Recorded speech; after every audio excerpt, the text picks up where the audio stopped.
అందరికీ నమస్తే. Welcome to Aeros academy. This is Raju Cherukuri. ఈరోజు హరిత ప్లాజా హోటల్లో తెలంగాణ ఎంపీ అయినటువంటి చామాల కిరణ్ కుమార్ రెడ్డి గారి ఆధ్వర్యంలో నిరుద్యోగులు గ్రూప్ 2కు సంబంధించినటువంటి అభ్యర్థులతోటి ఒక సమావేశం ఏర్పాటు చేశారు. అందులో ఎమ్మెల్సీ బల్మూరు వెంకట్ గారు ఇంకా మిగతా కాంగ్రెస్ పార్టీ నాయకులు పాల్గొన్నారు. ఏంటి దాని సారాంశం, ఎందుకోసం ఆ మీటింగ్ పెట్టారు, ఎందుకోసం ఆ సమావేశం జరిగింది అని అంటే, గత కొన్ని రోజులుగా డిఎస్సి మరియు గ్రూప్ 2 అభ్యర్థులు ఏ రకమైనటువంటి పోరాటం చేస్తున్నారో ఆ పోరాటానికి ఫలితంగా, ఆ పోరాటం కోసమే అసలు గ్రూప్ 2కు సంబంధించినటువంటి ఏ విషయాలను మీరు అడుగుతున్నారని చెప్పి ప్రభుత్వానికి అనుసంధానంగా మాట్లాడడానికి ముఖ్యమంత్రి గారికి మీడియేటింగ్ చేయడానికి ఒక మీటింగ్ చేశారు.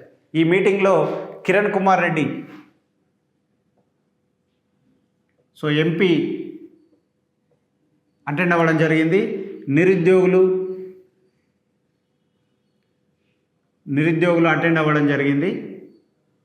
మీటింగ్లో జరిగినటువంటి సారాంశం ఏంటి, మీటింగ్లో ఏం జరిగింది అని అంటే, ఈ మీటింగ్కి సంబంధించి గ్రూప్ 2 డిఎస్సి గ్రూప్ 2కు మధ్యలో ఒకే రోజు సమయం ఉంది కాబట్టి ఈ సమయాన్ని బేస్ చేసుకొని ఈ సమయంలో ఎట్టి పరిస్థితుల్లో కూడా గ్రూప్ 2 జరిగితే నష్టం జరుగుతుందని, మాకు సమయం లేదు కాబట్టి ఒక సమయం కేటాయించమని, ఆ సమయం మాకు ఇస్తే బాగుంటుంది, ఎంతోమంది విద్యార్థులకి అవకాశం ఇచ్చినట్టు ఉంటుంది, చదువుకోవడానికి ఈజీగా ఉంటుందని చెప్పి నిరుద్యోగులు అభ్యర్థన చేయడం జరిగింది. దానికి అనుకూలంగా తను మాట్లాడుతూ, ఎంపీ గారు మాట్లాడుతూ, రేవంత్ రెడ్డి గారు కూడా సానుకూలంగా, ముఖ్యమంత్రి గారు కూడా సానుకూలంగా మాట్లాడారని చెప్పారు. అంటే దాదాపుగా గ్రూప్ 2 పరీక్ష అనేది వాయిదా పడుతుంది, గ్రూప్ 2 వాయిదా ఖాయమైంది. అంటే దాదాపుగా గవర్నమెంటే ఒక లీక్ ఇచ్చినట్టుగా గ్రూప్ 2 విద్యార్థులకి సంయమనం పాటించమని, గ్రూప్ 2 ఖచ్చితంగా మేము ఆలోచించి నిర్ణయం తీసుకుంటామని చెప్తూనే గ్రూప్ 2ని వాయిదా వేస్తున్నాము, నవంబర్లో కానీ డిసెంబర్లో కానీ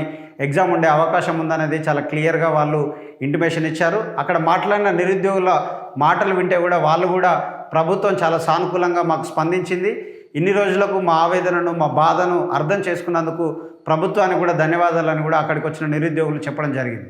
అంటే దీని అర్థం ఏంటి అని అంటే, గ్రూప్ 2కి రాస్తున్నటువంటి వారు ఎక్కువ మంది ఉన్నారు కాబట్టి వారిని దృష్టిలో పెట్టుకొని, డిఎస్సి రాస్తున్న వాళ్ళు కూడా గ్రూప్ 2 రాస్తున్నారు కాబట్టి వీళ్ళందరినీ దృష్టిలో పెట్టుకొని ఖచ్చితంగా గ్రూప్ 2ను వాయిదా వేసి నవంబర్లో కానీ డిసెంబర్లో కానీ కండక్ట్ చేస్తే వీరికి ఎలాంటి డిస్టర్బెన్స్ ఉండదు అనేది గవర్నమెంట్ ఒక డిసిషన్ తీసుకుంటున్నట్టుగా ఒక మెసేజ్ అయితే ఇచ్చింది. ఇది డెఫినెట్గా గ్రూప్ 2 అభ్యర్థులకు ఒక మంచి శుభవార్త అని కూడా మనం చెప్పవచ్చు. డెఫినెట్గా గ్రూప్ 2 అభ్యర్థులారా, ఇక నుంచి అయినా సీరియస్గా చదవండి, వీళ్ళ మాటల్లో ప్రలోభాల్లో పడకండి, మీ ఉద్యోగాన్ని వదులుకోకండి. ఉద్యోగం సాధించే వరకు కూడా మీరు మీ పోరాటం ఏ విధంగా చేశారో ఇప్పటి నుంచి చదివే ప్రయత్నం కూడా అంతే సీరియస్గా చేయండి. I wish you all the best. Thank you.